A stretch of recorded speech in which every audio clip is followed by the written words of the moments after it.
दोस्तों, हमारे YouTube channel पर आपका स्वागत है। आज हम बात करेंगे देश में हमारे जो सांप्रदायिकता का माहौल है, उसके पीछे नफ़रती भाषा का बहुत बड़ा हाथ है।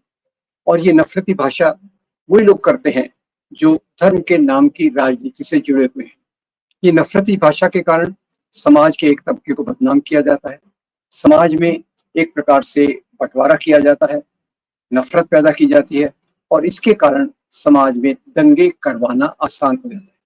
ये बहुत सारे अध्ययनों में ये बात सामने आई है कि जो दंगों की शुरुआत है, वो तभी करवाई जा सकती है जब कोई लोग नफ़रती भाषा का इस्तेमाल करके समाज में एक बँटवारा लाते हैं। और इसी बँटवारे के साथ-साथ हम देखते हैं कि हमारे समाज में, हमारे संविधान में बहुत से कानून हैं, खासकर से जहाँ तक मेरा अंदाज़ है आर्टिकल 155 ए या 55 ए में ये प्रावधान है कि नफ़रती बयान के खिलाफ सरकार कदम उठा सकती है। पर क्योंकि ये सरकार खुद उसी प्रकार की राजनीति चाहती है, इसलिए उसने इन के बारे में कोई कदम नहीं उठाया है। अब जहाँ तक अभी-अभी आप देखिए, भारत में चुनाव तो चलते ही रहते हैं।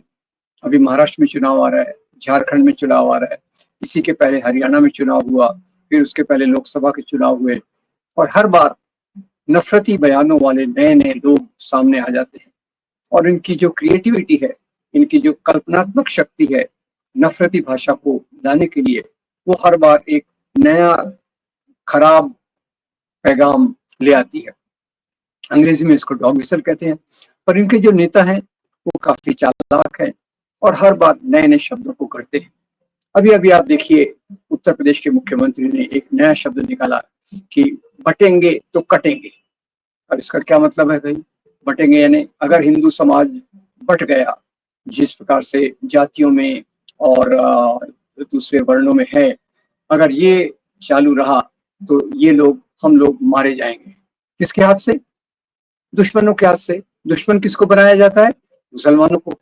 तो बटेंगे और कटेंगे, इस बयान को जो योगी जी ने दिया, उसको आरएसएस ने भी अभी एक मान्यता दे दी है।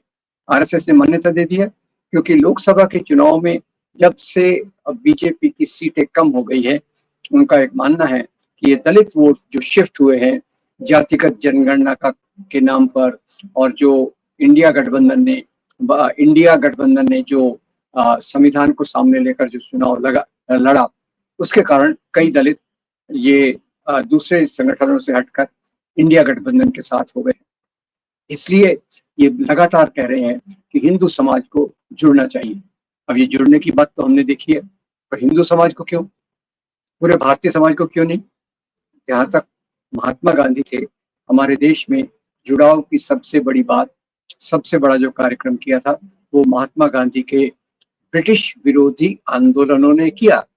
वो 1920 का आंदोलन हो, 1930 का आंदोलन हो, दांडी मार्च हो, 1942 का भारत छोड़ो आंदोलन हो, इन सब के माध्यम से भारत बना और भारत के लोग जुड़े और उसमें उन्होंने धर्म की, जाति की, लिंग की कोई सीमाएं नहीं देखी और देश को एक व्यापक रूप देने की कोशिश की। अब योगी जी का ये बयान बटेंगे तो कटेंगे, इसमें दो निहित स्वार्थ छिपे हुए हैं। एक तरफ से जाति व्यवस्था को एक गुड बाय कहना कि भाई आपकी जो भी जाति है, ऊपर है, नीचे है, हम सब एक के रूप में रहेंगे।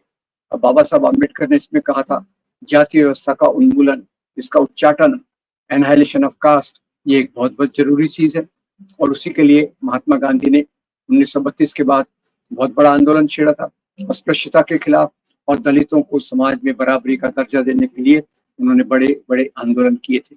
तो ये तो एक जोड़ने का तरीका है और हिंदू समाज में जब तक वर्ण व्यवस्था, जाति व्यवस्था की बात रहेगी, इसका उस प्रकार से जुड़ना मुश्किल है। आज भी दलित दूल्हे को घोड़े पर चढ़ने का अधिकार नहीं है, मूछ रखने का अधिकार नहीं है, समाज में जो कुओं पर पानी पीने का अधिकार नहीं है। तो इस सब के कारण एक बात स्पष्ट है कि ये जो बटेंगे तो कटेंगे,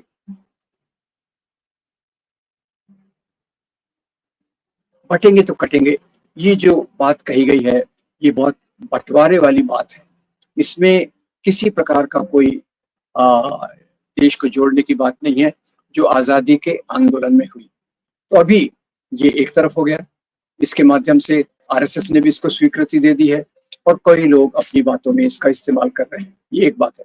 दूसरी तरफ से हम देखें तो अभी बिहार के गिरिराज सिंह जो केंद्रीय मंत्री हैं, कपड़ा मंत्री हैं, वो भी लगातार कुछ न कुछ नफरती बयान देते रहते हैं।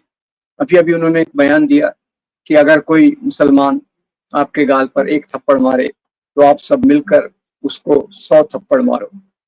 और उसी के साथ साथ उन्होंने ये भी कहा कि जैसे हमारे भगवान दुर्गा देवी के पास एक अस्त्र है, भगवान शिव जी के पास दूसरा है, भगवान श्री कृष्ण के पास तीसरा है, ऐसे ही आपको भी घर में ये शस्त्र रखना चाहिए। आपको भी घर में शस्त्र रखना चाहिए ताकि आप दुश्मनों से मुकाबला कर सकें। तो इसमें दो बातें बहुत शर्मनाक हैं। एक तो देश को धर्म के नाम पर देखना, मुसलमानों को दुश्मन के रूप में देखना, और तीसरा हिंसा के लिए प्रोत्साहित करना। हमारे देश की आजादी के आंदोलन का सबसे बड़ा सिद्धांत था अहिंसा का।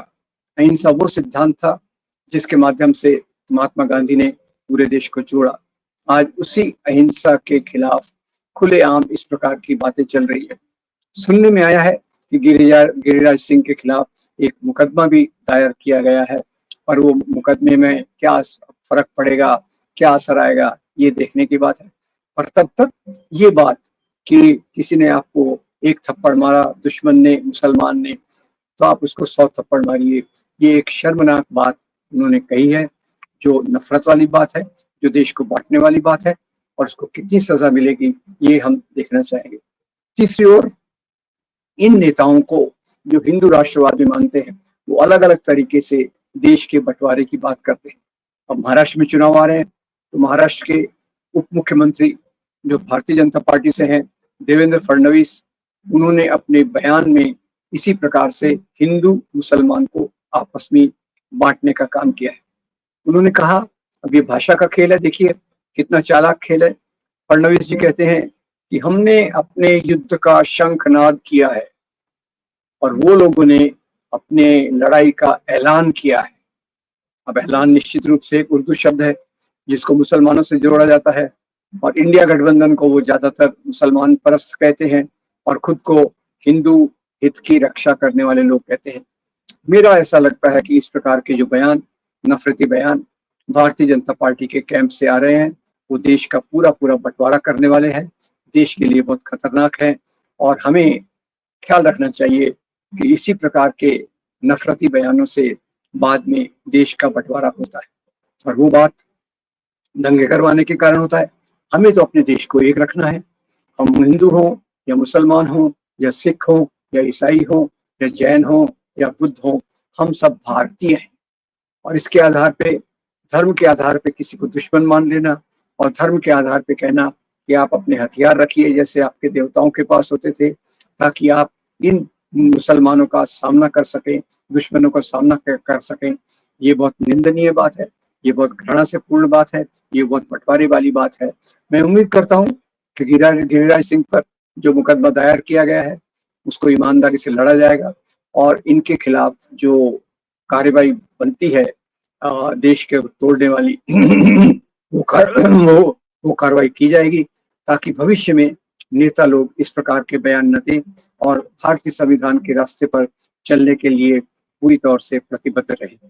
खैर, ये तो हम उम्मीद केवल कर सकते हैं और हम उस रास्ते पर चल सकते हैं जिससे हम नफरती बयानों के झांसे में न आए, और हमारे जो संविधान के मूल्य हैं, जो हमें अहिंसा सिखाते हैं, स्वतंत्रता, समता, बंधुता के आधार पर देश को जोड़ना सिखाते हैं, हम उन्हीं सिद्धांतों पर टिके रहें और उसके साथ ही हम देश की प्रगति में योगदान दें। इन बयानों को हम निंदनीय मानते हैं, इनकी पूरी पूरी निंदा करते हैं। जो भी धर्म के नाम पे बयान दिया जाता है उसके खिलाफ हम मोहब्बत की बात करेंगे। जैसे अभी भारत जोड़ो यात्रा के दौरान कहा गया था कि नफरत के बाजार में हम मोहब्बत की दुकान खोलेंगे, वो देश के लिए एक सही नारा है जो सबको जोड़ता है और देश की पूरी भलाई की बात करता है।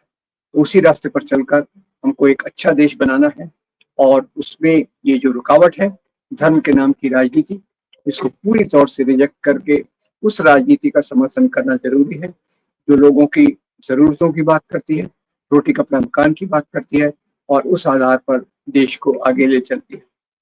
मैं उम्मीद करता हूँ आपको ये वीडियो पसंद आया होगा। इसको आप लाइक कीजिए, फॉरवर्ड कीजिए और हमारे चैनल को जरूर सब्सक्राइब कीजिए। Thank you very much.